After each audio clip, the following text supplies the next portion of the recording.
शंखनाद भ्रष्टाचार के खिलाफ सबसे आगे। भाव से सबको देखे ऐसा जीवन मुक्त फकीर, जो भी कहे वो आत्मशक्ति से हो जाए पत्थर पे लकीर। आकर के बांद्रा स्टेशन पे खड़ा होता है और बारिश में नहाता है। इतने में कोई कुली आता है, वो समझ गया कि लड़का लगता है भागा हुआ है। कुली आता है या कौन आता है वो पता नहीं है, और आकर के समझाता है लड़के तुम भाग के आए हो ना, अभी तुम घर पे नहीं जाते तो मैं तुम घर पे कंप्लेंट करता हूँ, नहीं तो पुलिस को सौंपता हूँ। ये बताइए कि आज आप यहाँ आश्रम में आए हैं। हाँ। और आज आप ही नहीं, यहाँ पे मैंने देखा कि लगभग लाखों भक्त आए और गए। हाँ हाँ। ऐसी क्या बापू जी के यहाँ मिलता है दर पे, जो इतना लाखों भक्त श्रद्धापूर्वक यहाँ पे आते हैं और नमन करके बापू का दर्शन करके जाते हैं? बापू जी का जो ज्ञान है, जो बापू जी ज्ञान देते हैं, हाँ, वो ज्ञान कहीं बाहर खरीदने पर भी नहीं मिलता है। जैसा मैं एक बार बांद्रा में काम से वापस आ रहा था, मैं बापू जी को जानता भी नहीं था, काम से वापस आ रहा था लीलावती हॉस्पिटल से बांद्रा स्टेशन तक। उसी बीच मैंने बापू जी का एक सत्संग सुना। आते आते रास्ते में, मैं पंडाल में भी नहीं गया, रास्ते में सुना कि लोग मांस मदिरा करते हैं या मांस खाते हैं। तो मांस खाते हैं तो उससे फायदा क्या होता है? कुछ फायदा नहीं होता है। सिर्फ लोग अपनी जीवा के स्वाद के लिए मांस खाते हैं। तो क्यों करते हैं ऐसा? उससे क्या फायदा मिलता है? उससे ताकत तंदुरुस्ती थोड़ी बढ़ती है। तो बापू जी इशारों बता रही है, उन्होंने नहीं कहा कि मांस मदिरा छोड़ देना चाहिए या नहीं खाना चाहिए, और इतनी सी इशारे जो है उनके मेरे लिए काफी हो गए। अच्छा, मैं बापू जी बचपन की में बस एक इशारा आपकी जिंदगी को बदल दिया। हाँ, मैं बचपन में मांस भक्षण करता था। मुंबई आया, 95 में मुंबई आया, और फिर भी मांस भक्षण करता था। लेकिन ये छोटा सा बापू जी का सत्संग मेरे कानों में ऐसा लगा कि मेरी दुनिया ही बदल गई। यानी मैंने मांस खाना ही छोड़ दिया। आपके पूरे फैमिली में मांस खाना छोड़ दिए? उसके बाद से मैंने सभी बच्चों को, वाइफ को, सबको जो है मैंने दीक्षा दिला दिया, और सबके दिल में ये परिवर्तन आ गया कि नहीं, ये चीज़ गलत होती है, और सबने छोड़ दिया है। तो आपके लाइफ में कुछ ऐसा अनुभव हुआ दीक्षा लेने के बाद? 2009 में मैं गोवा गया था। गोवा में काम करता था, एल्यूमिनियम फैब्रिकेशन का मैं काम करता हूँ, और मैं बाइक से जा रहा था, मापसा से पणजी जा रहा था। बीच हाईवे में मेरा एक्सीडेंट हुआ। आपका एक्सीडेंट हो गया? मेरा एक्सीडेंट हुआ। एक लड़का भी मेरे पीछे बैठा हुआ था। एक्सीडेंट के पश्चात मुझे पता नहीं, मैं गिरा, एक गाड़ी पे ठोका, और ठोकने के बाद मैं गिर गया। पीछे से ट्रक आया, ट्रक का अगला चक्का मेरे बाइक के पीछे चक्के पे चढ़ा हुआ है, और मैं इंजन के नीचे पड़ा हुआ हूँ। अच्छा, मुझे कुछ पता नहीं है। तो इतनी भयानक एक्सीडेंट हुआ? हाँ, मुझे कुछ पता नहीं है, मैं बेहोश पड़ा हूँ। टायर पे कहीं पे मेरा हाथ लगा, टच हुआ, तो मुझे गर्म लगा। तो मैं जब ऊपर देख रहा हूँ तो अरे मैं तो ट्रक के नीचे, इंजन के नीचे पड़ा हूँ। फिर वहाँ ट्रैफिक जाम हो गया, पूरा हाईवे जो जाम हो गया। एक पति पत्नी दंपति वहाँ खड़े थे, वो थोड़ा मुझे इशारा किए। तो जब मैं निकलने की कोशिश किया तो मेरा बायां हाथ नहीं उठ रहा था। मैं दाहिने हाथ से सरकते हुए बाहर निकला।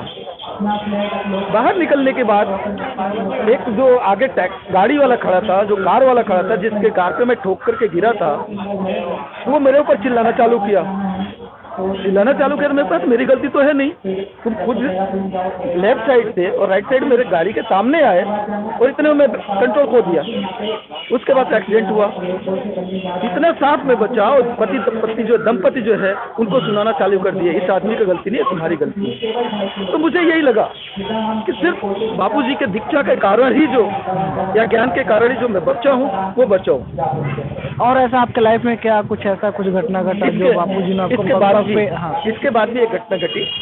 मेरा लड़का जो है मम्मी से गुस्सा होकर के कहीं चला गया, वो मुझे पता नहीं था, और मैं मुंबई के सभी हॉस्पिटलों में मैं ढूंढ डाला कि ऐसा तो नहीं कुछ ने आत्महत्या किया हो, ऐसा तो कुछ नहीं कि ट्रेन से गिर के कुछ हुआ हो।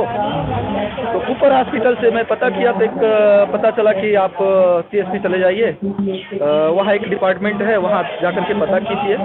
तो उन लोगों ने दिखाया तो सिर्फ लड़के का सेम स्थिति दिखाया। पैंट पहने हुए था, लाल चड्डी थी। तो ऐसा लगा कि वो वही लड़का है और ट्रेन में एक्सीडेंट में उसी दिन का एक्सीडेंट हुआ था, ट्रेन एक्सीडेंट में वो चला गया।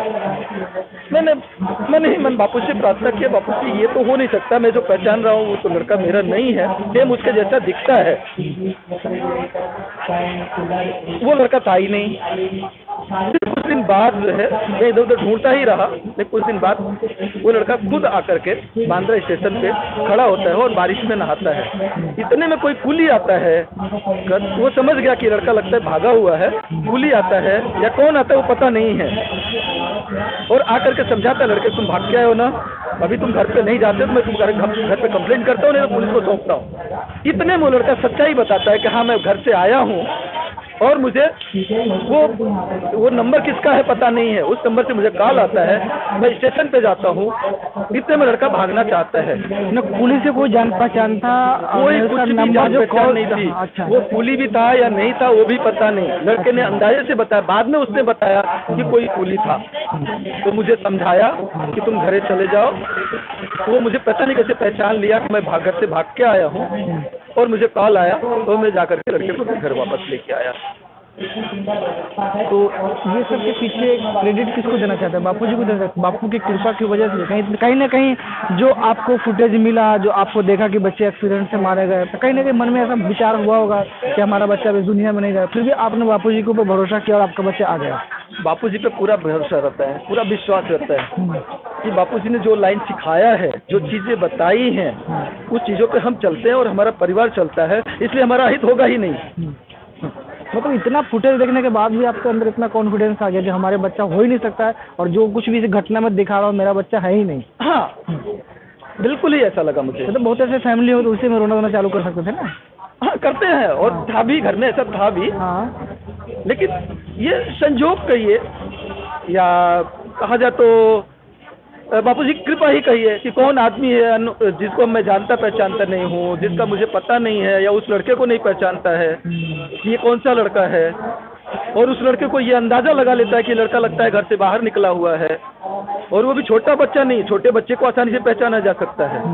वो 20 साल का बच्चा है, उसको सामने वाला कैसे पहचान लेता है, और पहचानने के बाद उसे ऐसे धमकी देता है कि तुमको पुलिस में पकड़वा दूंगा। तब वो लड़का सच्चाई बताता है, और कुली या वो जो भी आदमी है वो फ़ोन करता है घर पे, तो मैं जाकर के लड़के को लेके आता हूँ। तो देखा दोस्तों, ये है बापू जी के भक्त। उनके साथ ऐसी ऐसी घटना घटी, फिर भी इन्होंने अपनी हिम्मत को नहीं हारा और बापू जी पे भरोसा रखा।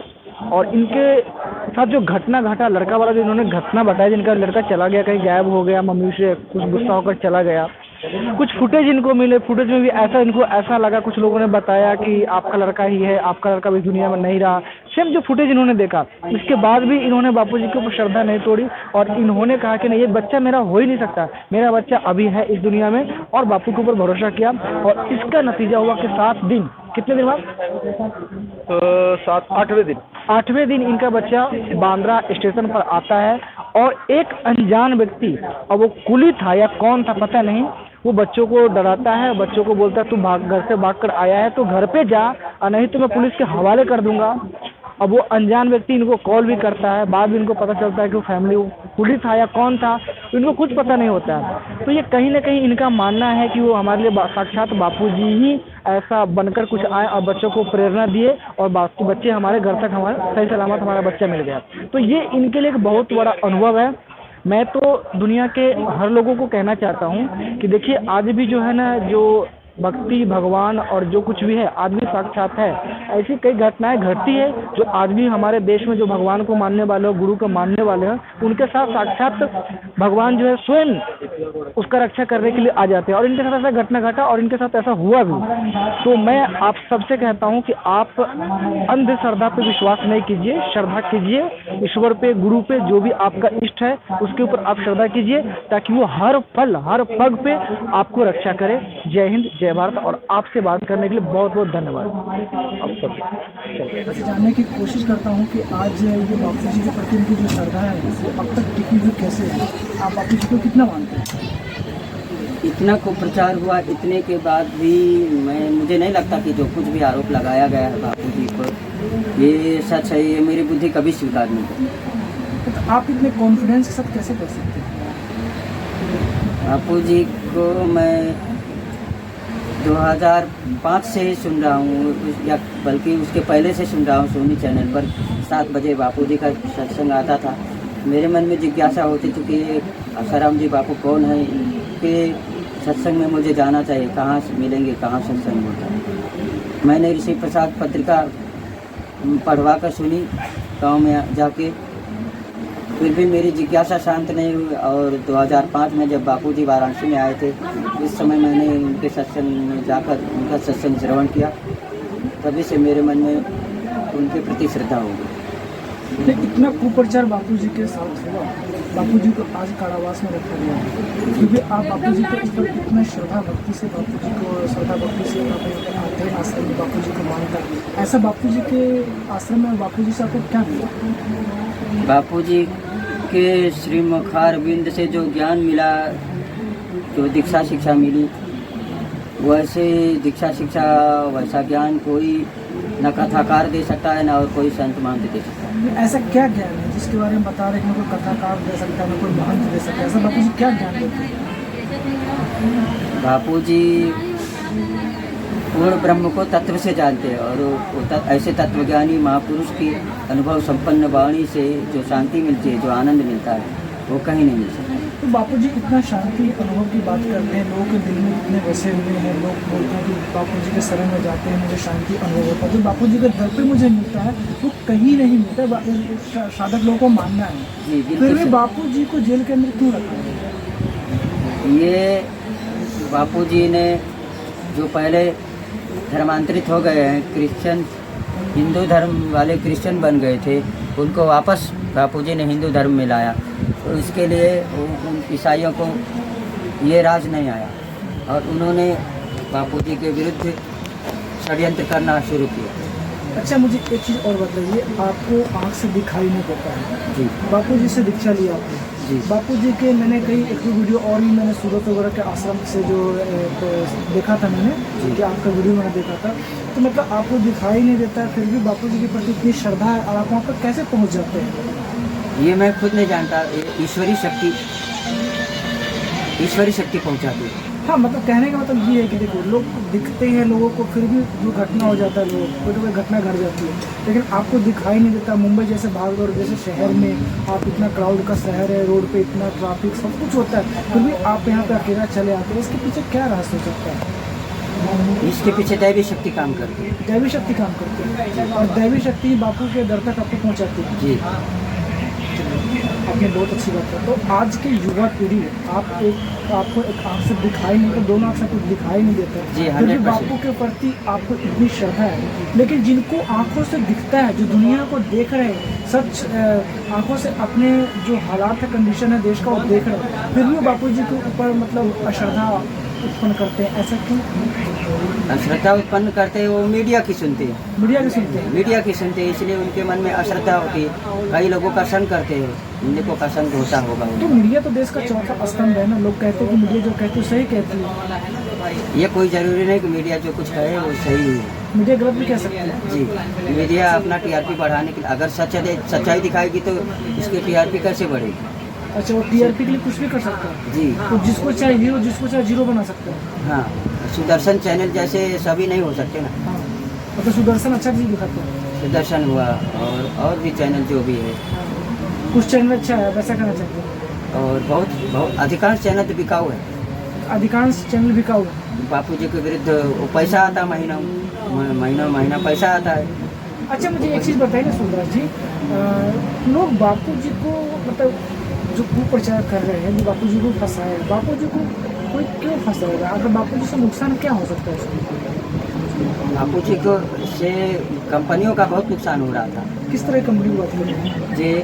जैसे नशीले पदार्थों को बेचने वाली कंपनियों का, और चाय की कंपनियों का, और इन कंपनियों का नुकसान हो रहा था। बापूजी जो बापूजी से दीक्षित हो रहे थे, उनको बापूजी मना करते, चाय मत पियो। आपका इशारा कहीं मल्टीनेशनल कंपनी की तरफ तो नहीं है? मतलब सुना नहीं, समझा नहीं। मल्टीनेशनल कंपनियां जो हमारे प्रोडक्ट को, हमारे देश के प्रोडक्ट को नहीं बनाती हैं, अपनी प्रोडक्ट को हमारे भारत में सेल करना चाहती हैं, हाँ। वैसे कंपनी की तरफ आपकी इशारा तो नहीं है? हाँ, बाहर- विदेशी बाहर- कंपनियों, विदेशी कंपनियों का ही इशारा है। अच्छा, जैसे उन्होंने- चाय पीना हमारा कल्चर नहीं है, फिर भी भारत के ज़्यादातर लोग चाय पीते हैं। हाँ वैसे शराब हमारा कल्चर नहीं है, ज़्यादातर लोग शराब पीते हैं, हाँ, ठीक है। वैलेंटाइन डे हमारा कल्चर नहीं है, फिर भी मनाते फिर हैं। भी मनाते हैं। कॉफ़ी हमारा कल्चर नहीं, फिर भी पीते हैं। हाँ। तो ऐसे चीज़ पे लोगों ने बापूजी ने बैन लगाया है, राइट। इसके कारण बापूजी को बहुत सुनियोजित ढंग से फंसाया, और ये षड्यंत्र 2008 से लगभग चल रहा था, जहाँ तक मैं अनुमान से कहता हूँ। अच्छा अच्छा, तो आज की युवा पीढ़ी को आप क्या संदेश देना चाहते हैं? मैं यही संदेश देना चाहूँगा युवा पीढ़ी को कि बापूजी में अटूट श्रद्धा रखिए। ईश्वर के पास देर है अंधेर नहीं, बापूजी एक दिन ऐसा आने वाला है जल्दी कि दूध का दूध पानी का पानी हो जाए। अच्छा, तो आप एक गाना के माध्यम से कुछ ऐसा गाकर बताइए जो युवा पीढ़ी को संदेश दीजिए, कुछ ऐसा। आत्म भाव से सबको देखे ऐसा जीवन मुक्त फकीर, जो भी कहे वो आत्मशक्ति से हो जाए पत्थर पे लकीर। आत्म भाव से सबको देखे ऐसा जीवन मुक्त फकीर, जो भी कहे वो आत्मशक्ति से हो जाए पत्थर पे लकीर। राम की आस में निकले थे, आंसू मल था नाम, परम तत्व से डोर बंध गई, बन गए आशाराम। आत्मानंद में डूबने वाले बन जाते हैं अजब अमीर, जो भी कहे वो आत्मशक्ति से हो जाए पत्थर पे लकीर। था उमल जी शिरू मलानी, उस बालक के पिताजी थे, माता जी मंगी बा सचमुच महंगी बा माता जी है। भविष्यवाणी ऐसी हुई कि यह नहीं साधारण संतान, महाकाल यह देखेगा कि एक दिन होगा संत महान। सुख संपत्ति में रहने वाले एक दिन हो गए वो कंगाल, घर वैभव सब पीछे छूटा, छूट गया खुद जन्म का स्थान। कहाँ सिंध और कहाँ नगरिया, नगर औद्योगिक अहमदाबाद, आए बसे और पढ़ने को गए जय हिंद हाई स्कूल विद्याधाम। पढ़ाई में ना रुचि थी इनकी, लिखा पढ़ी में लगे ना ध्यान। ढाई अक्षर प्रभु प्रेम का पढ़े जो है इंसान महान। मातृ आज्ञा लेकर निकले ढूंढने को वो श्री भगवान। कष्ट सही पर उफन कहे जो, वही बने हैं संत महान। अच्छा, आप मुझे क्यों बताइए, इतना अच्छा आवाज़ है आपका, इतना अच्छा गाते हैं, क्या कोचिंग क्लास गए थे क्या? नहीं गए थे? नहीं। इतना अच्छा गाना कैसे गाते हैं? ये ईश्वरी शक्ति माँ सरस्वती की देन। और ये गाना को भी आपने लिखा क्या?